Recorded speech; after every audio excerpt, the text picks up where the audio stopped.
불교대학원 융합요가과, 동국대학교 불교대학원 융합요가과 불교심리학사전 내용 계속 이어가겠습니다. 515페이지인데요. 제1세대 행동치료는 누구에게라도 눈에 보이는 행동을 변화시키는 것을 목표로 했다. 이게 그냥 핵심이고요. 누구나 다 볼 수 있고 겉으로 볼 수 있기 때문에 이게 치료하는 데 많이 도움이 될 수가 있잖아요. 근데 이제 맹점은 같은 기준으로 똑같이 치료하겠다고 그렇게 놔두는 건 좀 문제가 있겠죠. 그래서 치료의 목표가 마음의 갈등, 컴플렉스, 자기의 불쾌한 체험, 내담자 자신의 성장하려고 하는 지향성이라는 애매한 것이 아니라 내담자와 그 주변 사람이 곤란해하고 있는 구체적인 행동이기 때문에 목표를 설정하기 쉽고 면접의 종결 목표가 명확하다는 이점이 있다. 그러니까 이게 핵심이겠죠. 그러니까 아주 구체적이고 목표를 구체적이니까 설정하기 쉽고요. 그리고 종결의 목표에 도달하는 그 지점이 명확하게 보일 수 있겠죠. 하지만 한편으로 행동치료는 대중치료적이며 증상이 경감 또는 소실되어도 원인이 남아있는 한 다른 증상으로 바뀔 가능성이 있다. 그러니까 이게 완벽히 치료되기는 참 어려운 부분이 있다. 왜냐하면 외적인 거기 때문에요. 는 그런 비판을 계속 받고 있어요. 그러니까 행동치료가 이게 조금 이렇게 아주 쉽게 다가갈 수 있고 명확하게 보이는 듯 하지만 그 끝에 가서는 내면 안쪽까지 건드리지 못하는 부분이 있기 때문에 한계가 좀 있을 수 있다 하는 거를 놓쳐서는 안 될 것 같고요. 516페이지에 그 표를 보면 인지행동적 접근 흐름 해서 도표가 나오는데요. 여기는 행동치료해서 반응적 조건화를 사용하는 접근법은 계통적 탈감각, 그러니까 역제지가 되고요. 이건 웰피가 제안한 거고요. 점진적 이완법, 제이콥슨이라고 했는데 야콥슨이라고 보통 얘기해요. 그 다음에 여기서 홍수기법, 노출치료, 노출반응법, 지속적 노출, 이게 반응적 조건화를 사용하는 접근법에 해당하고요. 조작적 조건화를 사용하는 접근법에는 조건 제거법, 그러니까 이거를 조작적 소거기법이라고도 얘기하고 예체에 의해서 이게 시작되었습니다. 처벌에 의한 치료, 토큰 이코노믹 기법, 쉐이핑에 의한 강화법 해서 반응적 조건화를 사용하는 접근법이나 조작적 조건화를 사용하는 접근법은 완전히 다른 방법이 되고, 하지만 다른 방법이지만 행동치료라는 같은 바운더리 안에 들어가게 됩니다. 인지치료를 볼게요. 인지치료는 합리적인 정서행동치료를 앨리스가 주창하게 되고요.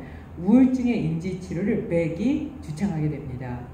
그러니까 인지치료는 이게 앨리스도 2007년에 삶을 마감하시고 백은 아직도 살아계신 분이거든요. 그러니까 아주 최근의 방법이다 이렇게 보시면 될 것 같고요. 인지행동치료의 제2세대는 불안관리훈련, 이거는 스윙에 의해서 주창되고, 문제해결치료, 이거는 네츠에 의해서 주창됐고요. 그리고 스트레스 면역훈련, 이거는 마이켄바움에 의해서 주창되었으며, EMDR, 안구운동에 의한 탈감작 재처리는 샤피로에 의해서 이분은 아직도 살아계시죠. 근데 이 EMDR 이거는 요즘 많이 사용하니까 알아두시면 좋겠는데요. 안구운동에 의한 탈감작 재처리, 이것도 여기에 책에 나와요. 그리고 다면적 행동치료, 라자루스요. 이분이 이제 제창하셨고, 이분도 2013년까지 사셨으니까 최근 분이죠. 모델링과 행동, 리허설 기법은 반두라, 지금도 살아계신 분이죠. 반두라에 의해서 주창됐고, 사회생활 기능 훈련, 이거는 리버만에 의해서 주창됐으며 현재까지 살아계시고요. 자기 주장 훈련, 이거는 웰피에 의해서 주창됐고, 이분은 98년도에 삶을 마감했습니다. 이게 이제 2세대에 해당해요. 그래서 2세대에는 불안관리 훈련, 문제해결 치료, 스트레스 면역 훈련, EMDR, 다면적 행동치료, 모델링과 행동 리허설 기법, 사회생활 기능 훈련, 자기 주장 훈련, 이런 이제 기법들이 많이 나오기 시작하죠. 그리고 나서 인지행동치료 제3세대는요.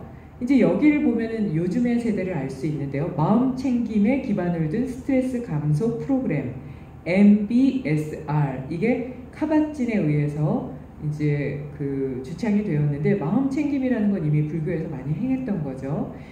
그 다음에 마음챙김에 기반을 둔 인지치료 MBCT 이거는 시걸에 의해서 주창되었죠. 기능분석 심리치료는 콜렌버그에 그리고 짜이에 의해서 이게 이제 FAP다 해가지고 이제 주창이 된 거고요. 변증법적 행동치료는 리네한에 의해서 DBI다 해가지고 이제 주창되기 시작해요.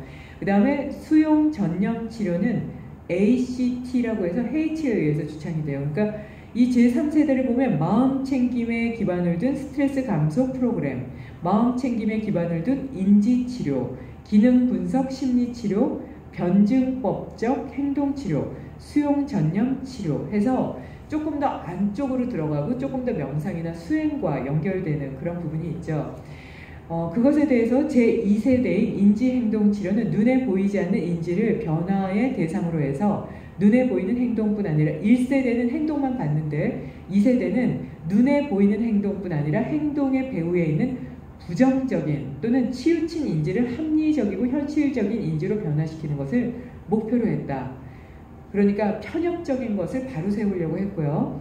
그리고 제3세대 인지행동 치료는 불쾌한 일에서 오는 사고와 감정을 회피하고 도피하려고 하면 위험을 예측하는 자동적 사고가 움직여서 불쾌한 감정과 불안이 증대된다 하는 보고에 따라서 불쾌한 감정의 억제나 제거를 추구하는 것이 아니라 있는 그대로 보는 것, 이게 이제 바로 마음챙김이죠. 그리고 있는 그대로 보는 건 말씀드린 훗설의 현상학적 관점과도 연결이 됩니다. 위험의 예측을 멈추고 불쾌한 감정을 조정하지 않도록 한다. 이 발상은 화살을 쏜 경우에는 그것을 있는 그대로 보는 것으로 두 번째 화살을 맞지 않고 첫 번째 화살을 맞은 것은 일종의 괴로움이지만 또 다른 괴로움을 만들지 않아야 한다는 붓다의 표현과 유사하다.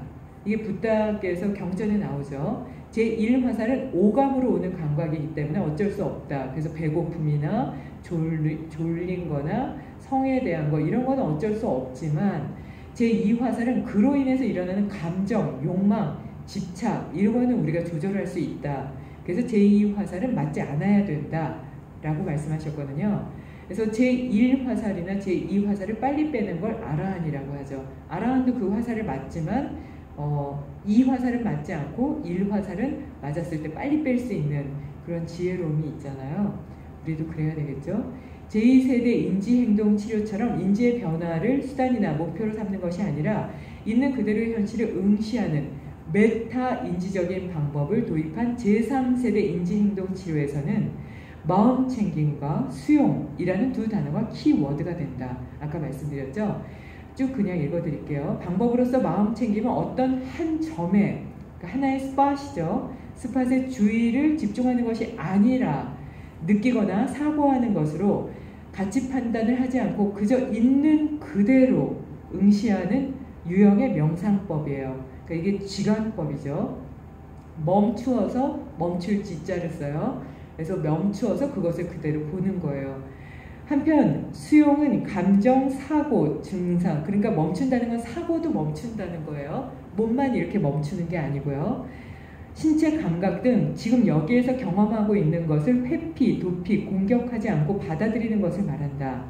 마음챙김이라는 개념을 도입한 심리치료는 1970년대 매사추세츠 대학 의료센터에서 카바진이 도입한 8주간의 마음챙김에 기반을 둔 스트레스 감소 프로그램 MBSR Mindfulness Based Stress Reduction에서 시작한다. 이 방법은 임상시험 결과 우울증과 불안장애, 공황장애, PTSD 효과가 있으며 훈련이 몸에 익숙해지면 재발 방지로도 이어지면 개선율과 완치율이 높아진다는 것으로 알려져 있다. 이 프로그램에서 탈증 심화의 중요성을 알아차린 시걸은 카바진의 MBSR을 연구하여 우울증의 재발 방지를 목적으로 마음챙김에 기반을 둔 인지체로 MBCT, Mindfulness Based Cognitive Therapy, 그러니까 이게 인지니까 cognitive를 썼는데요.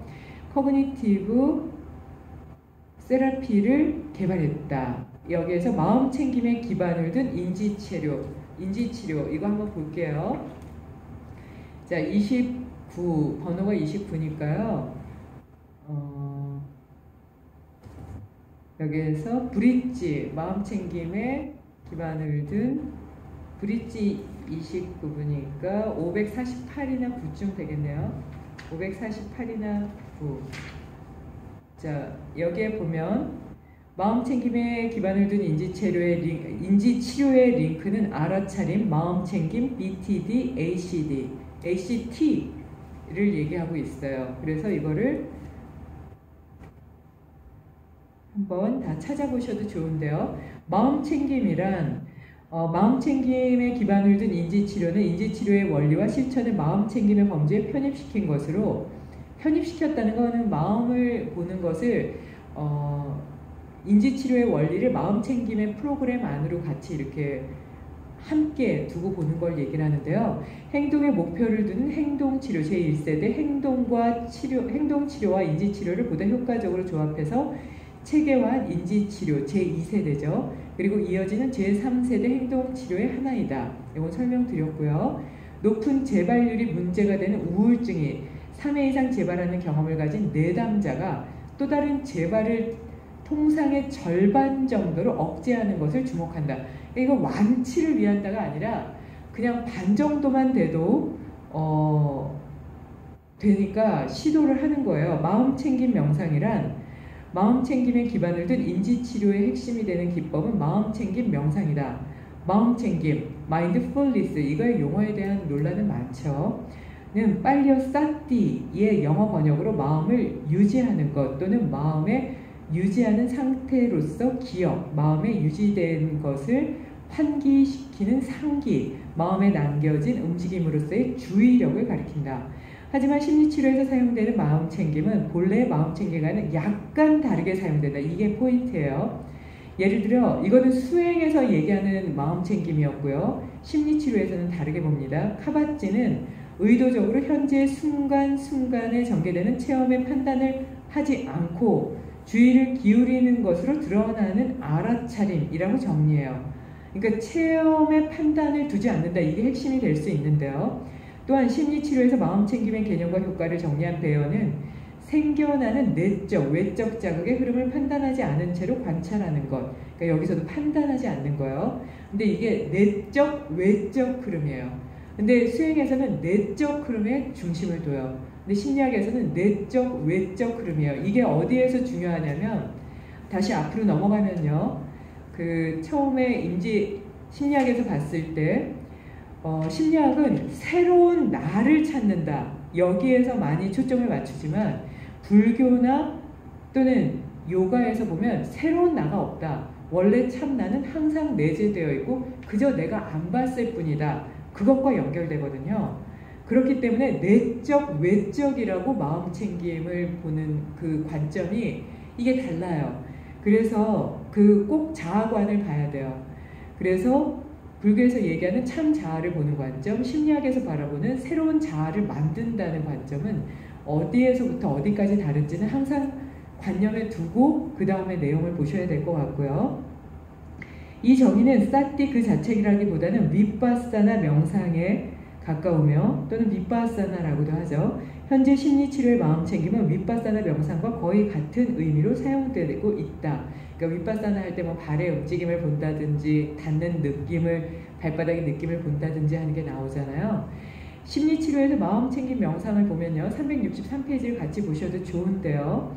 우울증 재발의 예방 효과에 실증을 둔 것을 배경으로 이완하는 다른 효과의 측면, 즉 감정 조절과 현실에 입각한 기능적 인지의 촉진이라는 측면에 주목해서 그 유효성이 실증되고 있다라고 얘기하고 있어요. 그래서 그 뒤에 보면 마음챙김의 효과 기제가 나오는데요. 이게 불안과 긴장 등에 접근하는 것이 아니라 지금 이 순간에 존재하는 다른 광범위한 데이터에 접근할 수 있게 해서 현실적이며 보다 기능적인 반응을 선택하고 그것에 기반을 두어 새로운 도식의 생성을 촉진한다. 그것에 의해서 보다 유연하게 살아가는 것이 촉진될 수 있다. 그래서 이 효과에 대해서는 553페이지에 그 표도 나오게 되는데요. 이 부분도 함께 읽어보셨으면 합니다. 자, 그래서 이제 마음챙김으로 넘어가면 여기서 반복되는 체험에 의해서 자동적인 인지 패턴이 부정적인 사고 패턴을 제거하는 게 아니라 그 패턴이 정착하지 않도록 하는 거예요. 그러니까 이게 아까 말씀드린 대로 반만이라도 우울증이 덜 찾아오게 하는 거죠. 그러니까 완벽한 치료를 목적으로 하는 건 아니에요. 사실 완벽한 치료라는 건 스스로 하는 거지 누군가 해줄 수는 또 없잖아요. 마음챙김 훈련을 기반으로 하는 이들 심리치료와는 달리 마음챙김 훈련을 부분적으로 도입한 심리치료로 수용 전념치료, 변증법적 행동치료, 기능 분석 심리치료 등이 있다. 그러니까 심리치료는 마인드풀니스와는 약간 차이가 있다는 걸 잊어버리시면은 이게 약간 용어 때문에 조금 오해가 있을 수 있으니까 이 부분은 주의하셔야 되겠죠. 헤이즈가 제창한 수용 전념 치료는 이게 ACT인데요. Acceptance and Commitment Therapy예요. 스키너의 행동 분석학에 기초하여 기능적 맥락주의라는 실용주의 입장을 세우고 고정 개념이 된 것을 사실과 혼동하여 있는 그대로의 현상을 파악하지 못하게 되는 결과를 야기하는 언어 그리고 행동에 주목했다. 수용 전념 치료는 부정적인 감정과 사고의 회피에 의해서 도리어 부정적인 감정과 사고를 반복하고 증대하는 일이 일어나지 않도록 시시각각 변화하는 지금 이 순간에 생겨나는 일에 대해서 판단하지 않고 알아차리고 받아들여서 acceptance죠. 문제에 대한 집착에서 벗어나 자기 자신의 가치를 재발견하고 재자각하여 문제를 회복하는 데 효과가 있다고 생각되는 행동에 전념하는 것, 커미트먼트죠. 행동에 전념하는 것으로 진행된다. 이걸 그냥 간단하게 얘기하면요. 이게 그냥 부정적인 감정과 사고의 회피를 하기 위해서 이게 이제 원숭이를 많이 얘기하죠. 오늘 너 원숭이에 대해서 생각하지 마. 그러면 원숭이에 대해서 더 생각하고 그 다음날 아침에 와서 원숭이를 생각하지 말고 명상만 해 했더니 사방에 원숭이가 뛰어다녀서 아예 명상이 안 되더라 했던 그 얘기와도 연결이 되고요. 부정적인 생각을 자꾸 반복하고 괴로운 생각을 반복하면 그게 머릿속에도 꽉 차고 그 명령체계인 뇌에 그게 가득 차면 몸에도 그게 그대로 전달되면서 필요 없는 생각들이 계속 반복되고 그게 이제 증대되면서 의식의 확산이 일어나고 뇌의 희론이 일어나게 되죠. 근데 그러지 않게 하기 위해서 판단을 중지하는데 판단을 중지해야 돼, 중지해야 돼, 중지해야 돼. 이것도 집중하지 않는 거예요. 그래서 자기 자신의 그 지금 이 순간을 보면서 내가 숨 쉬고 있네. 숨을 잘 쉬고 있구나. 내 몸이 살아있구나. 내 내장이 잘 움직이고 있구나. 음식을 잘 받아들여서 스스로가 이렇게 잘 생명활동을 하고 있구나. 내가 지금 다른 생각을 하고 있더라도 내 몸은 나를 위해서 이렇게 열심히 움직이고 있고 그리고 이것을 자연으로 배출했을 때 자연은 나의 노폐물을 그대로 받아들여 주는구나. 그리고 그것으로 인해서 또 다른 영양소를 만들어서 나에게 만들어주는구나. 지금 일어나고 있는 현실은 바로 이게 진실이거든요. 그렇지 않으면 우리가 숨 쉴 수도 없고 자연이 나눠주는 게 없으면 에너지를 보충할 수도 없고 내가 자연에 내 노폐물을 내보냈을 때 안 받아들이겠어 하고 나에게 던지면 나는 노폐물을 내보낼 수도 없잖아요. 그런데 9개 구멍에서 우리는 계속 노폐물을 내보내고 있죠. 그러면서 감사함이 없다는 건 이거는 문제가 좀 큰 거죠. 쓰레기를 계속 던지면서 당연한 거야. 내 쓰레기 깨끗하지 않아? 예쁘지 않니? 던져주는 것만으로도 감사해야 돼. 이런 게 이제 막 아무렇게나 길에다 버린다거나 만나는 모든 인연들에게 거칠게 대한다거나 감정적으로 대한다거나 이게 이제 거기에 해당하게 될 텐데요. 이 진실을 파악할 수 있게 본다는 거예요. 그래서 제 자각에 계속 괴로운 것을 반복하게 하는 문제를 극복하는데 효과가 있는 행동에만 전념하는 거예요. 그러니까 숨쉬기에 집중한다거나 내가 이렇게 디디면서 숲을 밟고 있는데 이 동물이나 식물들 또는 벌레들이 피해가 없을까? 나로 인해서 이들이 괴로움은 어쩌지? 행동 하나하나에 행복을 담아주고 싶은데 라는 것을 행동에 전념하는 거예요. 긍정적인 행동이에요. 이게 그래서 윗바사나랑 연결되는 거죠. 이러면 이제 문제는 많은 부분에서 해결이 될 수 있다는 거예요. 그래서 리네한의 경우에 리네한에 의해서 변증법적 행동치료 DBT 그 행동요법이 있는데요. 이 경계성 인격장애와 그것에 수반되는 자살기도 등을 치료하기 위해서 1987년에 개발된 것이라고 봅니다. 마음 챙김을 수반하는 인지치료 행동의 한 파트에 해당하는데요. 현재는 약물 의존이나 섭식 장애 등 자해적 행위를 중심으로 우울증, 불안, 분노, 해리 등의 사회적 적응에 관한 PTSD, 트라우마의 해소를 위해서 적용되고 있고요. 기본 개념인 변지우법에 기초해서 전부가 아니면 전무, all or nothing과 같은 이분법적 사고를 중간을 인정하는 유연한 사고로 통합시키면서 자신을 있는 그대로 수용하도록 유도하는 그런 방법이라고 봅니다. 전체가 아니면 아니야 라고 이렇게 흑백으로 나누는 그것들을 중간으로 중용의 상태로 잘 유도하는 방법으로 변증법적 행동치료를 쓰고 있다고 해요. 그래서 마음을 합리적인 마음, 정서적인 마음, 현명한 마음의 세 가지로 나누어서요. 그러니까 합리적인 마음, 정서적인 마음, 현명한 마음 요 구분하는 건 한번 보셔도 좋겠죠. 집단치료에 의해서 마음 챙김의 방법 있는 그대로 받아들이기, 고뇌의 수용 방법, 싫은 것, 괴로운 것을 그대로 받아들여 집착을 없애기, 대인관계 방법, 타인과 교류하는 방법을 바꾸기, 감정 통제 방법, 감정을 조절하기에 네 종류의 방법으로 사용해서 직접 분석과는 달리 체험적으로 현명한 마음을 직관적으로 이해하는 것을 목적으로 한다. 자, 첫 번째가 뭐였죠? 마음은 합리적인 마음, 정서적인 마음, 현명한 마음 세 가지로 나누고요. 그리고 집단 치료에 있어서는 마음 챙김의 방법, 고뇌 수용의 방법, 그리고 대인과의 방법, 감정 통제의 방법 이렇게 네 개로 나눈다. 요거는 알아두시면 좋겠죠. 그래서 임상행동 분석의 개척자인 콜렌버그와 짜이에 의해서 1991년에 확립된 기능 분석 심리 치료는 치료 장면과 FAP라고 합니다. Functional Analytic Psychotherapy 치료 장면과 일상의 문제 장면의 맥락 또는 기능의 유사성을 높여서 문제를 효과적으로 개선하는 것이다. 치료자와 내담자의 치료 관계에 관심을 기울인다는 점에서 정신분석과의 유사점이 지적되고 있다. 그러니까 치료자와 내담자의 치료 관계에는 무시할 수 없겠죠. 근데 이 부분을 프로이드부터 이미 중심적으로 보는 부분이었고요. 이거는 뭐 변함이 없을 것 같습니다. 자, 이제 마지막으로요. 그 외 접근법들이 있는데요. 그의 대표적인 것으로는 뇌관요법, 모리타요법, 최면치료, 자율훈련법 등이 있다라고 나오는데요. 뇌관요법은 539페이지를 한번 볼까요?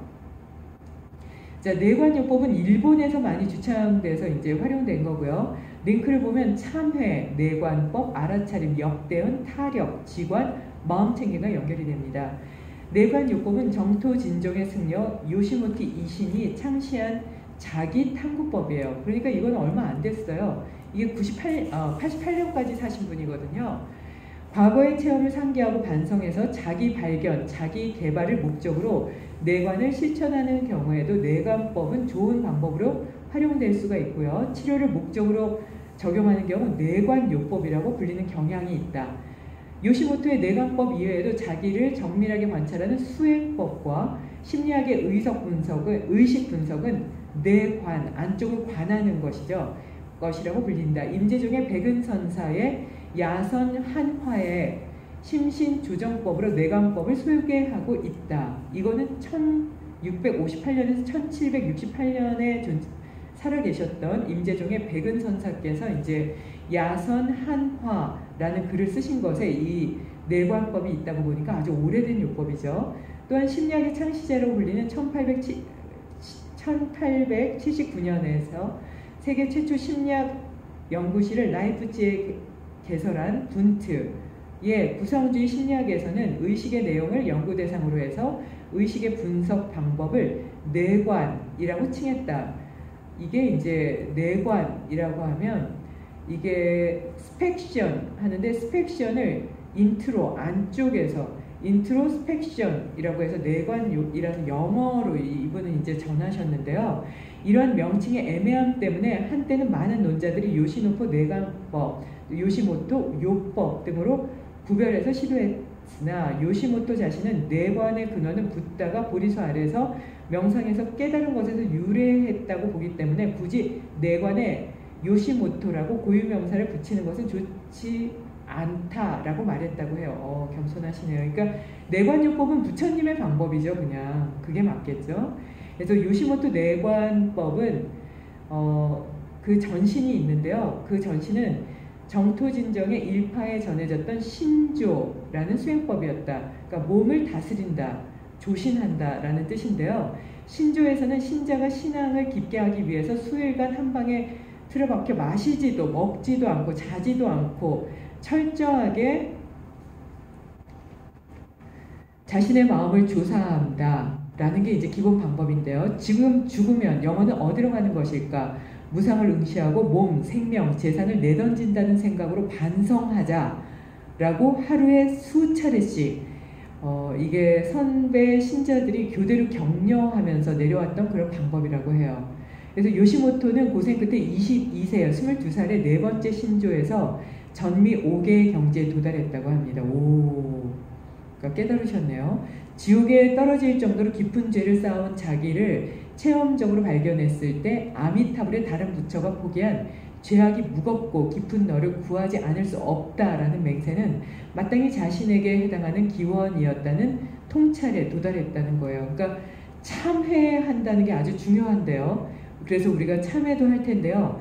이거는 수업에서 만나서 얘기할게요. 참회 끝에 붓다의 빛이 바라게 되고 되살아나 있다는 감사로 바뀌는 체험을 한 요시모토는 이 기쁨, 이 감격을 전 세계 사람들에게 전하고 싶다. 이것이야말로 인생 최대의 목표이며 기쁨이다. 라고 말했다고 합니다. 이 수행에서 전미개호의 경지에 도달했던 요시모토는 신조의 종교적 문제와 난행과 보행의 요소를 제거하고요. 이게 중요하죠. 특정 종교를 떠난 하나의 자기 탐구법으로 내관을 확립했다. 그래서 이제 이분을 존중하는 분들이 이분의 이름을 붙여서 요시모토 내관법이라고 했지만 나는 이름 붙이고 싶지 않다라고 말씀하셨다고 해요.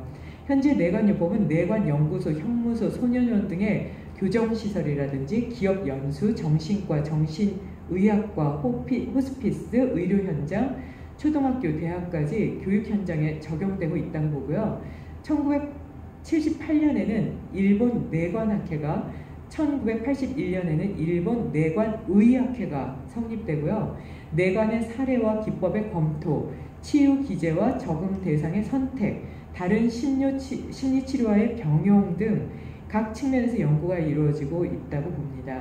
또한 일본에서 생겨난 독자적인 심리치료로서 독일, 오스트리아, 미국, 중국 등 해외에도 많이 보급이 되고 있다고 하는데요.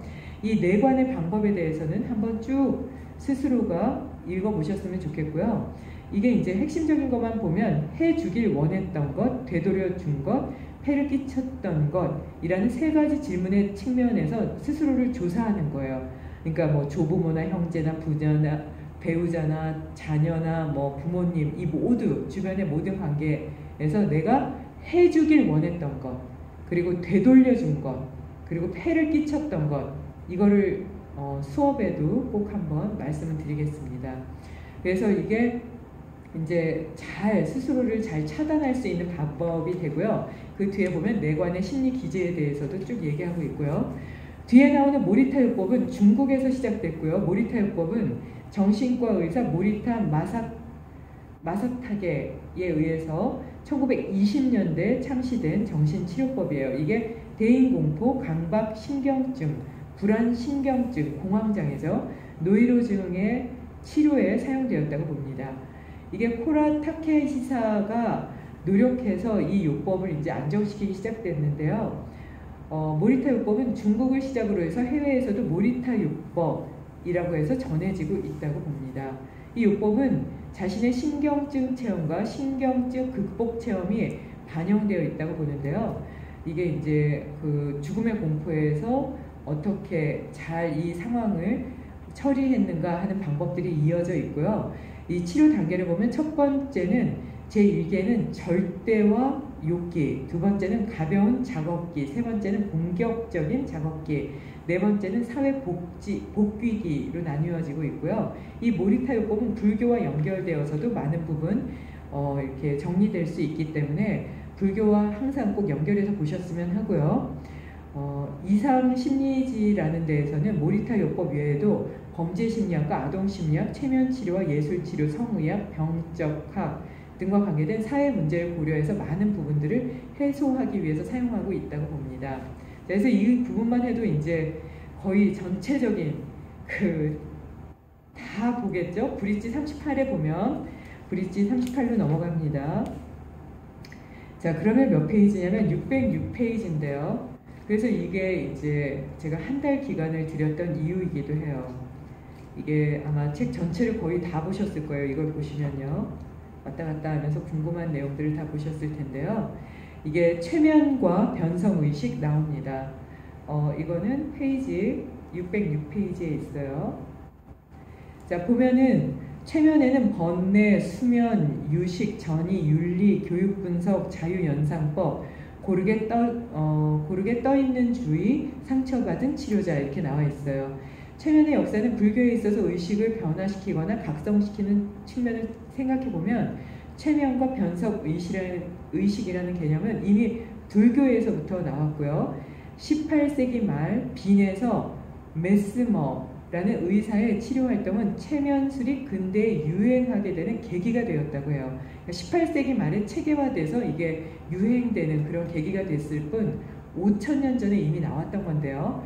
메스머는 최면을 심리현상이 아니라 생체 자기라는 우주에 가득 차 있으면서 생체 안으로도 침투하고 있는 정묘한 유체에 의한 현상이다 라고 생각했다고 합니다. 그러니까 우주적으로 생각했죠.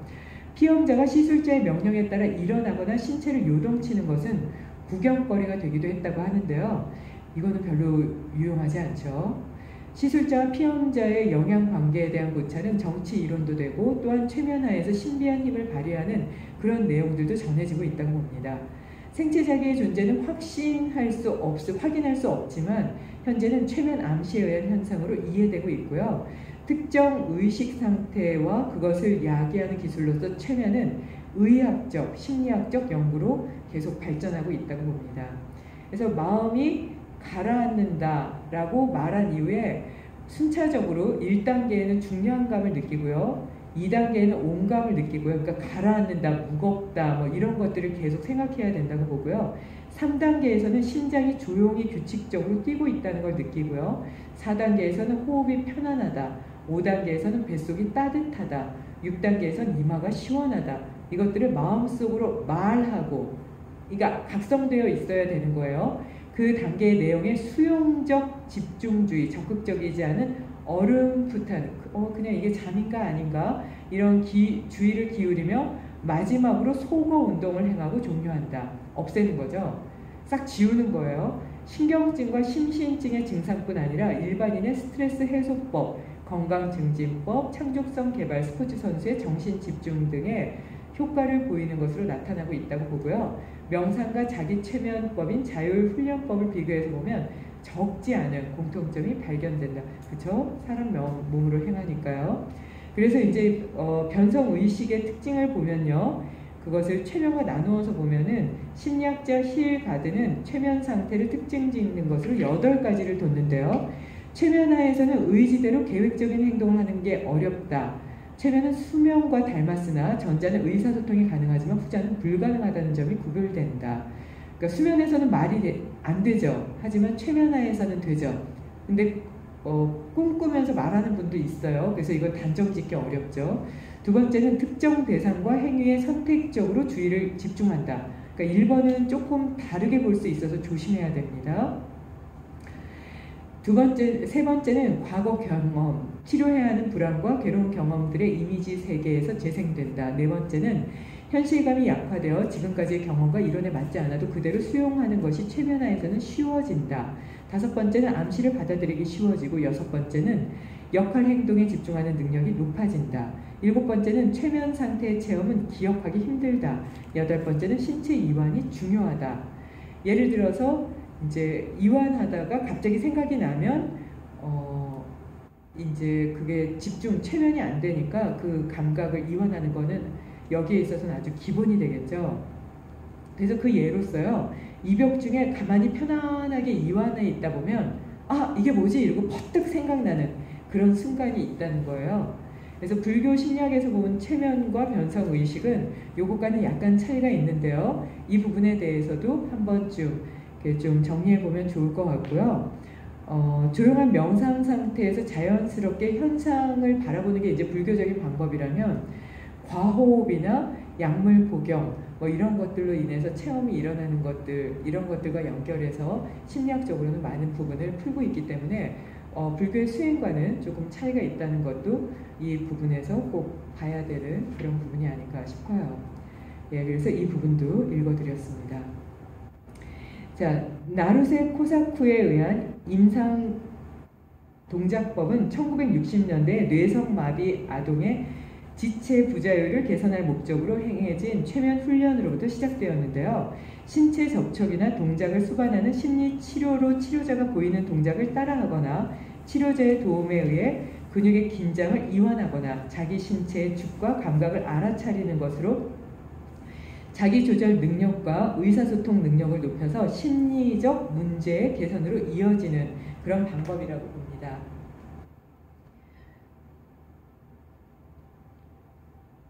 예술치료는 아트 세라피라고 하잖아요. 예술치료는 이제 현대에 더 많이 발전되고 있는데요. 예술치료는 그림치료, 콜라주치료, 모래놀이치료, 음악치료, 춤치료 등을 시작으로 해서 예술활동을 통한 치료법의 총칭이라고 봅니다. 예술적 표현활동의 감상, 제작, 실천을 통해서 표현력을 높이거나 감정을 표출하거나 스트레스를 경감하는 것으로 정신의료 현장에서의 사회복귀수단, 고령자 복지시설에서의 증상 개선, 터미널 케어 시설에서의 영적 돌봄 실천 등에 널리 사용되고 있다. 그쵸? 이게 이제 예술적인 치료는 뭐 어르신들 같은 경우에는 춤추는 것도 많이 하게 되고 뭐 움직임을 통해서 이제 몸도 건강해지니까 마음도 빨리 회복하는 데 도움이 될 수 있죠. 그 외에도 사피로의 EMDR 이건 말씀을 드렸죠. 치매의 진행 억제에 효과적인 버틀러의 회상법, 마음 챙김을 도입해서 1980년대 쿠르츠가 확립한 하코미 세라피, 이거는 이제 102번 하코미 세라피를 참조하라고 했는데요. 레이놀즈가 모리타 요법과 내간 요법의 요소를 도입해서 만든 건설적 3의 방법, 그러니까 이게 모리타 요법과 내간 요법 이거는 다 불교적인 것과 연결이 되고요. 매일 자주 감사하다는 말, 고맙다는 말을 하는 것으로 자신과 타인의 정서 안정을 유도하는 카츠마타 테로치카 등이 시작한 감사치료, 그 외에 가까운 동물을 매개로 하는 애니멀 세라피 등 다양한 심리치료가 있다. 또한 알렉산더 테크닉, 펠덴그라이스 메소드, 센서리 어웨어니스, 롤링 등의 보디워크와, 그러니까 바디워크죠. 몸의 움직이며, 이게 영어로 안 써있어서 책 보시는 분들 헷갈리실 것 같아요. 바디워크와 병행되어서 이루어지고 있다. 그래서 신체의 심리학 브릿지 31로 넘어가겠습니다. 브릿지 31을 보면요. 563페이지예요. 페이지 563으로 갑니다.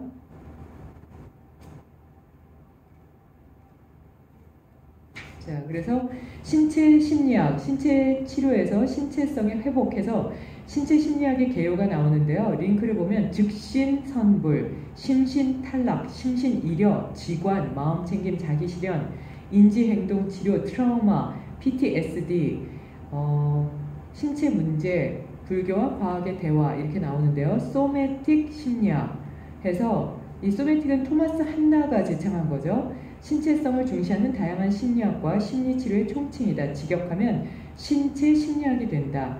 기본적으로 심신이론론을 받아들여서 신체와 정신은 부단히 상호 대화를 하고 영향을 주고받는 하나의 실제 두 개의 상이라는 공통된 인식을 가지고 있다.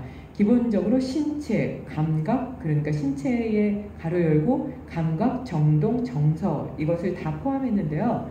신체를 무의식에 효과적으로 접근하는 방법으로 간주하는 심리치료적 태도를 취한다.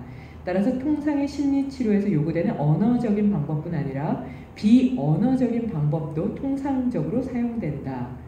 일반적으로 미국과 호주에서는 신체 심리학으로 알려져 있고 유럽에서는 바디 사이코세라피라고 불리며 신체 심리치료, 신체 지향 심리치료로 알려져 있다. 일본에서는 비임상적 행동학적 학문이 신체 심리학이라고 불리는 경우도 있다. 신체 심리학은 학제적이며 탐구와 연구 자세는 학파와 연구자에 따라서 다양하고 신경생리학적, 생물학적인 객관성과 과학성을 중시하는 입장에서 주관성과 정신성을 중시하는 입장까지 있다. 어쨌든 신체, 정서, 마음, 영혼의 통합성과 균형을 존중하는 점에서 공통적이다.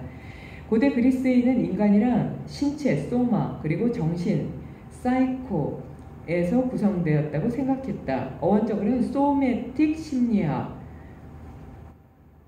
이라고 보기 때문에 전인적인 인간을 연구하는 실천적 인상적 학문을 의미한다. 신체 심리학의 아버지라고 불리는 사람을 라이히라는 분으로요. 1897에서 1957년에 산 분이고요. 현대 심리학은 융 심리학, 게슈탈트 치료, 포커싱 등 다양한 흐름도 포함하고 있다. 이건 다 읽어드렸죠.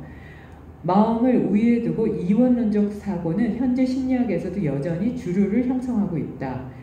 그러니까 이원론적 마음을 우위로 하고 있는 이원론적 사고는 현대 심리학에서도 주류를 이루고 있고요. 과학의 세계에서는 마음을 뇌를 인지 기능으로 환원하여 이해하는 태도가 지금도 뿌리가 깊다. 하지만 제2차 세전 이후 이원론적 주류가 미국을 중심으로 서양 선진국으로 현저해졌으며 인본주의 심리학, 자아초월 심리학, 전위적 사고 등 인간의 전체성과 통합성에 주목하고 있는 사상과 심리학이 발전하면서 신체 심리학도 그러한 흐름에 따라서 발전해온 것으로 본다. 신체 심리학의 두드러진 특징 가운데 하나는 뇌과학, 신경생리학, 인지과학, 의학, 생물학 등을 포괄하는 의식과학과의 밀접한 연결이다. 대뇌 심피질, 대뇌 변연계, 뇌관에 의한 상층 구조와 우뇌, 좌뇌 구조에 의한 뇌기능의 연구는 인지와 사고, 정서, 본능, 창조성, 합리성 등의 존재의 기반을 제공한다 라고 나와 있어요. 그래서 소매틱 해가지고요.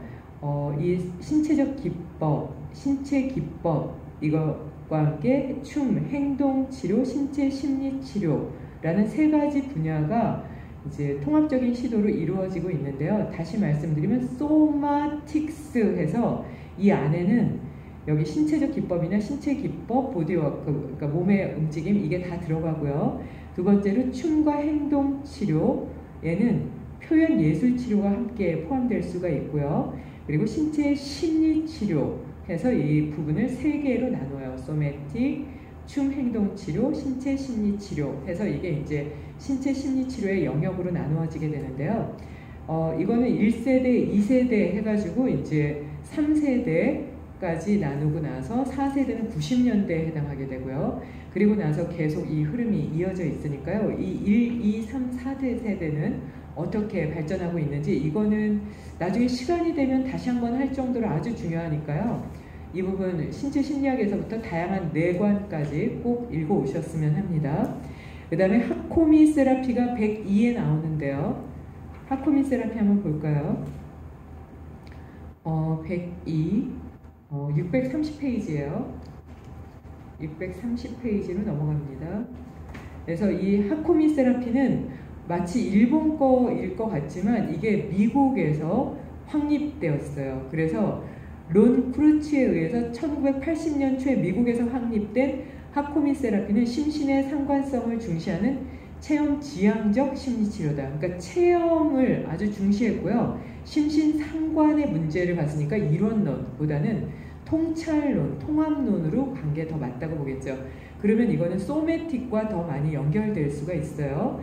하코미는 하코미는 지관사상의 관행, 윗바사나 명상의 마음챙김의 의식상태를 적극적으로 활용해서 내담자의 자기탐구, 알아차림, 치유, 변형의 프로세스를 섬세하고 신중하게 돕는 그런 방법인데요. 하코미는 동양사상, 특히 도교 그리고 불교 사상이 제시하는 인간관과 세계관의 영향을 짙게 받았으며 그것들을 각종 상담 이론과 체면 치료, 게스탈트 치료, 바이오 에너제틱, 펠덴 프라이스 메소드 등의 체험, 신체 지향적 체험, 버디워크, 현대에 있어서의 생태학적 발상의 기반에 둔 베이트슨과 얀츠에 의해서 만들어진 그 유기 시스템적 그 이론 있죠. 이것과도 다 연결이 된다고 봐요. 그러니까 이게 뭐 유기 시스템적 패러다임까지도 연결될 정도니까 이게 생태학까지 다 포함하는 부분이거든요. 그러니까 하코미 세라피 같은 경우에서는 이게 임상 심리학의 아주 끝에 도달해 있는 끝판왕이다. 뭐 이렇게 얘기할 정도로 다 이제 많은 부분, 뭐 도교, 불교, 생태학, 심신통합론, 신심상관론, 윗바사나 다 포함하고 있거든요.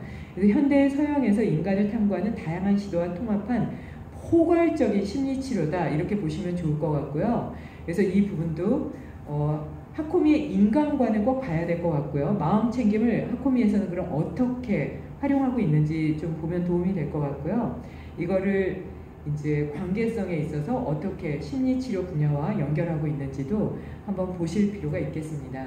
그래서 제가 이제 이 그 임상 심리학을 보면 전체적인 걸 다 보실 수가 있어요 했던 게 지금대로 계속 왔다 갔다 하면서 이제 링크도 보시고 브릿지도 보시고 그 제목에 따라서 이 파트 저 파트를 다 보다 보면 다 포괄하게 되거든요.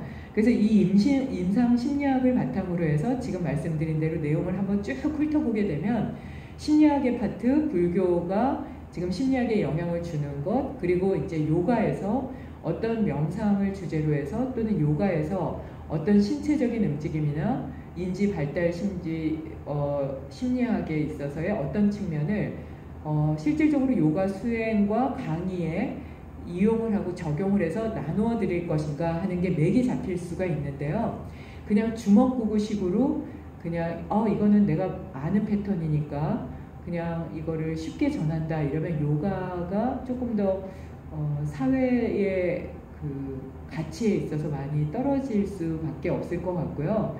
그렇게 되면 원하는 부분이 많이 떨어지기 때문에 그 요가 선생님들의 입지라든지 요가를 사랑하는 분들이 그 가치가 조금 덜해지지 않을까 싶어요. 그래서 명상이라든지 요가라든지 상담 심리를 하신다든지 또 생사 문화를 공부하고 불교를 이제 공부하시는 분들은 이게 이런 흐름을 타고 왔으니 앞으로는 어떻게 흘러가겠고 지금 현대의 사람들은 이런 부분들이 필요하겠구나 하는 부분들을 이렇게 사전처럼 개념을 쫙 모아놓은 걸 한번 보시면서 역사적인 흐름이나 또는 시대적인 흐름이나 인간관이나 세계관을 함께 잘 정리할 수 있는 그런 시간이 되셨으면 합니다.